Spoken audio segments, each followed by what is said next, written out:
Hi හැමෝම සාදරයෙන් පිළිගන්නවා. අද ඔයාලා බලන්න යන්නේ ඇල්කොහොල් යොදාගෙන කොහොමද බෝතලයක් ඇතුලේ ජෙට් එන්ජින් එකක් හදන්නේ කියලා.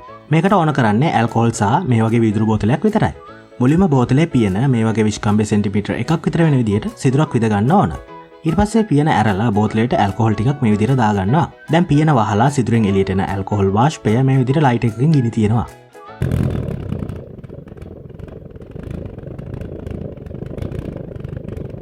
ඔයාලට පේනවා බෝතලය ඇතුලේ ඉතාමත් පැහැදිලි විදිහට ජෙට් එන්ජින් එකක් වැඩ කරන විදිය.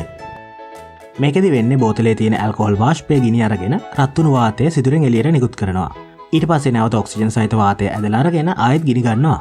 මේ විදිහට මේ ක්‍රියාවලිය නැවත නැවත ඉතාමත් වේගයෙන් සිද්ධ වෙන හින්දා තමයි මේ ශබ්දය වගේම අපිට සෙලවෙන නිල් පැහැති දැල්ලක් පේන්නේ.